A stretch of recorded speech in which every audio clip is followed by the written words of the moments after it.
early in the game. What were you able to do to kind of get out of the funk and get the ball back to the rim? Just like every game, just stay with it. Have that confidence like I always have, and just keep going no matter what. Landers, 13 points, but more importantly, 13 rebounds.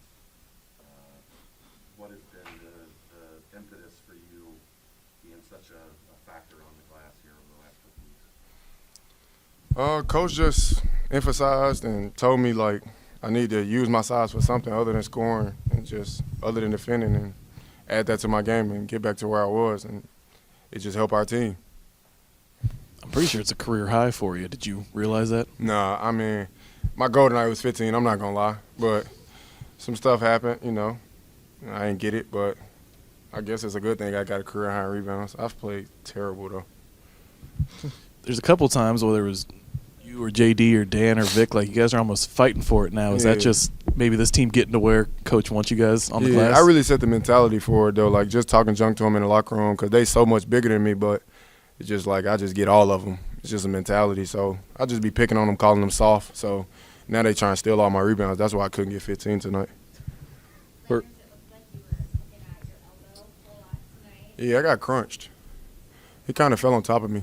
How much in the last 2 games, like with the injury last game and today the elbow, how much adversity have you had to face when it comes to how you feel physically at this point in the season? Honestly, I've been feeling terrible. And then tonight, it felt like I was just running suicides with these new plays we got. I just got to get in the gym and run some suicides. I feel kind of fat. Yeah, he fell on top of me. I don't know how the foul was on me. That was confusing, but he almost broke my elbow. But, our mentality, next play. For both of you, there was no threes in this game till like 7 minutes left in the first half, and then suddenly you both start hitting. Do you know it's just a matter of time? Do you feel that way, or? No, I wasn't hitting for sure, but he was hitting. He shot 50 tonight. That's great. But I struggled. I didn't really do much tonight but rebound. What about you, Jim Ryan? Dad, you feel it coming, or? Oh yeah, I always feel it coming. Even if, I'm not hitting at first, I know it's something gonna hit, gonna get me going. So, yeah, it'll always come around for sure. Landers, did you say the magic word on that technical, or what happened there? I think I got a technical for staring. I don't know. I was blacked out. I don't know if I said something or not, but I don't know. I love talking junk. Like, it get me going. That's why I don't like technicals. I feel like if you're not cursing or, like, being disrespectful to a player, you should be able to say something after you hit a shot, especially if he taunting you. But you know how it is. The second guy always get caught. Held him to 18 in the first half. Defensively, was that, right exactly like game plan defense on what you guys wanted to do? Oh, yeah. Just like every game, stop them. Don't get kills after kills after kills. Kills is 3 stops in a row, So that's our game plan, coming in, 3 stops, or how many stops or how many kills we can get. So that's our game plan going into every game, Just holding teams under certain points or just getting stops, playing hard, Just an all-around defensive team. So. Landers, I think the metrics say you guys have played 5 of your last 7 games. Your last 5 games have been 5 of your best 7 this season. Do you feel like you guys are playing your best basketball and accomplishing scouting report offense, scouting report defense, like everything the coach is asking? I feel like this second half of the season is probably going to be the best game of basketball we played. I mean, we had a few bumps earlier in conference, but, like anything, once somebody get on the roll and they find a niche and they get to working, just milk it. Maya, what's been the difference between this year and last year? Last year, when you got to that halfway point, you started playing teams a second time. It was a struggle. What's been different, now that you guys are starting to feel like you're getting on a roll towards the back end of the season? I feel like growth, since last year, adding him, was a big key, and it's just our focus and our determination to not be in the position as last year, late in the tournament or the AAC tournament in Dallas. So, yeah, we just got to keep going, and we will. Has it helped adding Rob back and getting a guy that can come in and get some stops? Yeah. His feet is just incredible. You know, his hands and yeah, it's just incredible. Bryant Delabunge averaged double-double nearly heading into tonight on conference play. Kalu played a big role, so is you guys, Landers and JD. But talk about what the emphasis was to really eliminate him tonight. I mean, he dominated the boards with 15 rebounds, but just talk about how you guys were able to eliminate him in the first half, held him to 0 points and just 6 rebounds. Yeah, I mean, we tried. That's a brutal force to be reckoned with. I mean, he lead the conference in rebounds and offensive rebounds, so it's something there clicking for him. So our game plan, though, was just try to keep him off the glass. Let me see how that turned out. You went off the court. What happened there?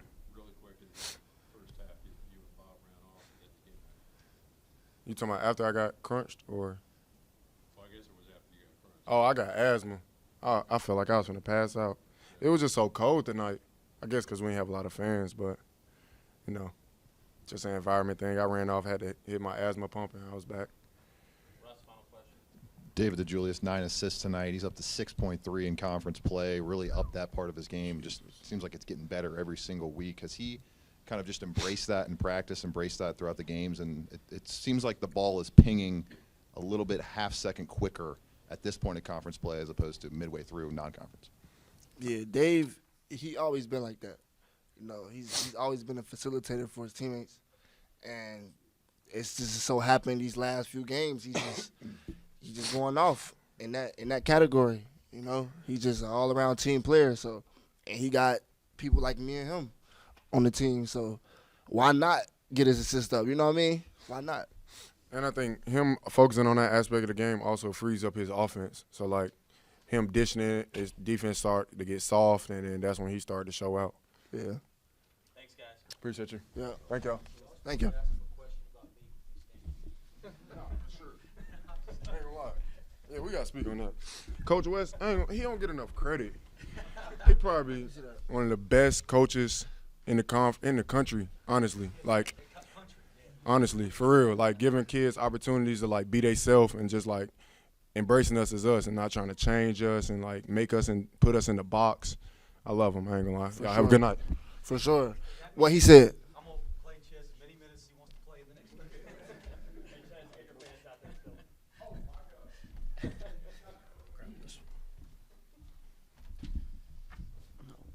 Landers Nolley's pretty smart. He knows I control 100% of the playing time and the shot selection. So, hey, listen, the most exciting or the most important part of tonight to me, and I'm not being funny now, I'm being serious, is that Chad Brindle's back in this room.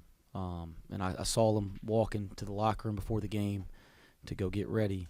And that's the best part of the night for me, and I'm not being funny. I'm so glad to see you back. His wife, Kelly, has been through an incredible amount of treatment. I think she was in the ICU.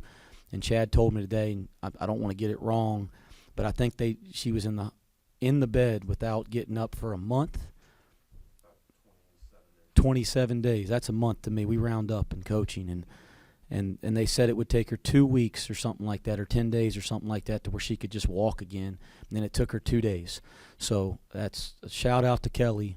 And if our guys could have her toughness, well, dang it, we'd be playing a lot better, and we'd have a hell of a lot better record right now. So I'm so glad to see you back, and I'm glad she's doing well.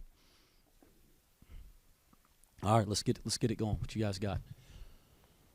Landers, 13 rebounds, 13 points. He says he didn't play well tonight outside of the rebounding aspect, but what has been the difference in him, or what was the buy-in that you got from him that has changed?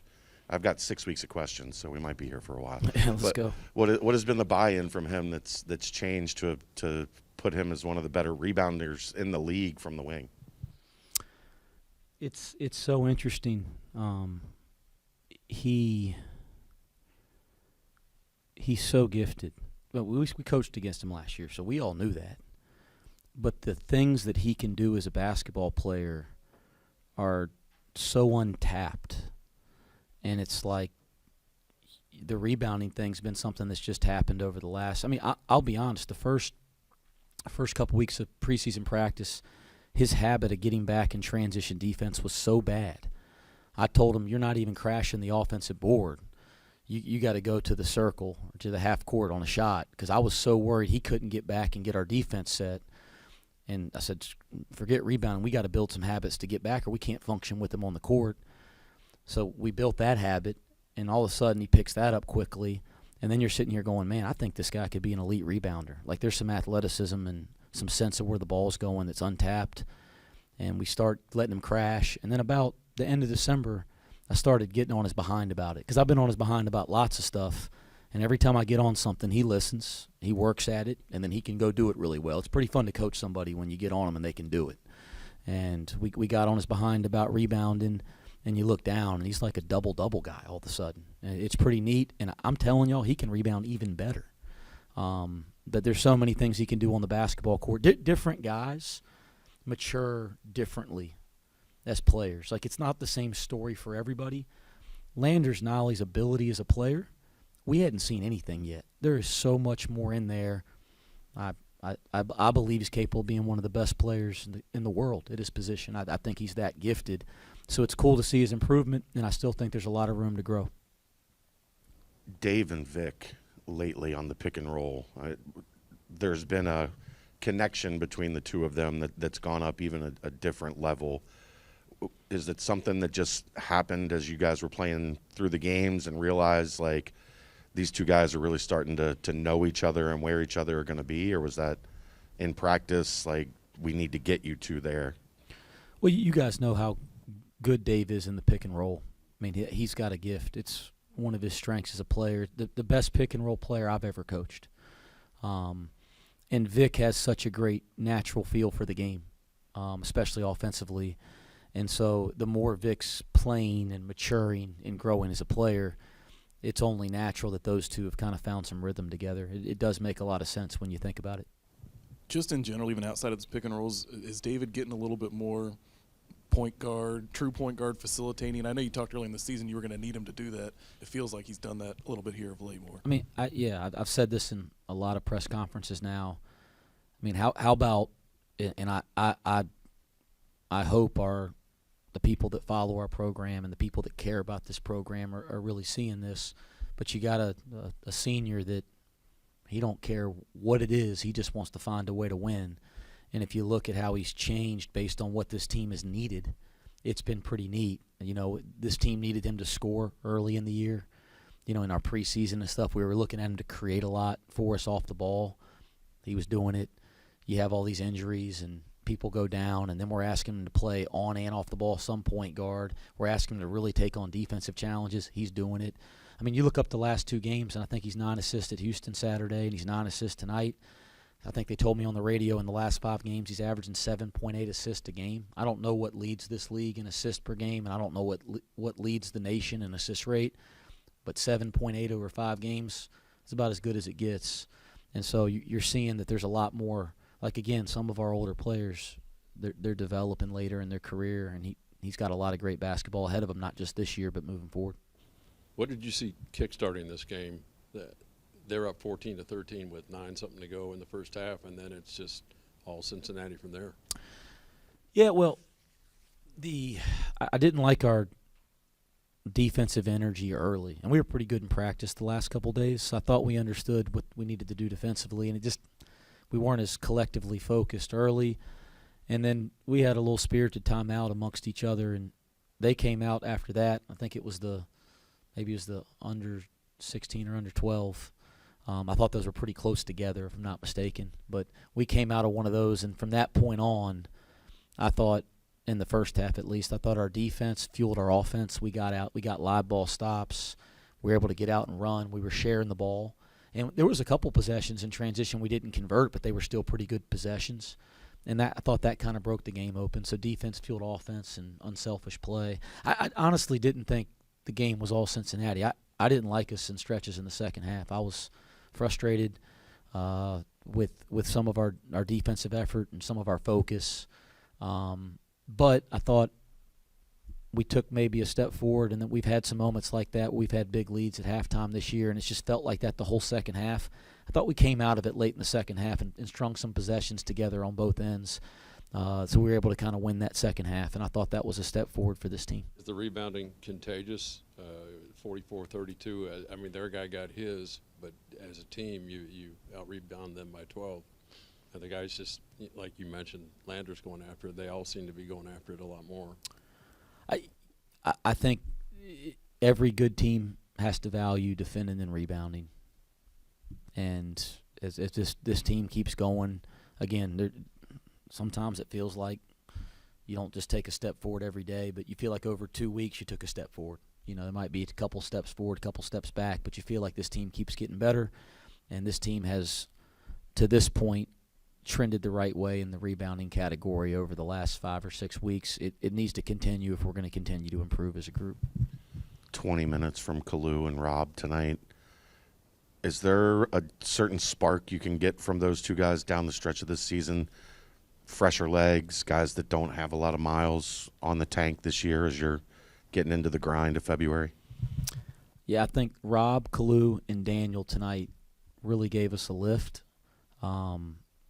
Trying to figure out, getting Rob back, getting his legs under him. He's only practiced for a week, but trying to get him assimilated back into this team is really important because he can really help this team. I mean, you think about his experience in big games. He's got so many winning qualities, and we kind of goes back into some of the things we talked about with Dave earlier. We had him on the ball before. I think because Dave's kind of found so much rhythm playing the point guard position when Mike is not in the game. Like, we're trying to kind of bring Rob back off the ball, and I think he looks comfortable doing it. And I think he's going to get more comfortable knowing that he'll guard on and off the ball defensively. So that's I think going to be fun to figure out how we get him in, get him back into our rotation without messing with some rhythm that we already have. And then I thought Dan Skillings played one of his better games as a freshman tonight. Not just because he made some shots and got to the rim, but just both sides of the floor. He played with some energy and passion, and he knows this. When he becomes the guy that plays with that type of edge every night, it's going to be fun. It's going to be fun, and he played with some good edge tonight. So that was good. And then obviously we need that depth in the front court, and Kalu's really improved, and I think we're starting to get to the point we can rely on him a little bit more. Kalu and the depth with this team. What have you seen of him as of late to take that next step here as of recent? You said he's been playing a little more loose in practice. He's got that confidence back. He's working hard. What have you seen from him the last few weeks to have a performance like he did tonight on the defensive end? He's just worked at it really hard. He hasn't been loose in practice. It's been edge and, trying to prove himself. And it's neat. Guys, it's one of the great things about college basketball. You get put your back into a corner, and you get to kind of find out what's inside of there. And he's a pretty impressive young man, and he's got a fighting spirit. And he went from buried on this roster to fought back into the rotation, and it says a lot about his character. And I've said this before, who he is as a human being and person has really impacted the dynamic of our team. Everybody's pulling for him, the whole team. Vic, a plus 22 tonight, team high, and worked him in with Kalu for some possessions there with two bigs. Is Vic a player you think can play with another big as he keeps progressing in his career here at UC? Don't think. I mean, it's what we're doing. Now, we start the game now with him at the 4, especially defensively. And then we kind of bring Jeremiah in. I'm not saying anything that anybody that watches doesn't know, and we're playing small ball with him at the 5, so he's playing both positions.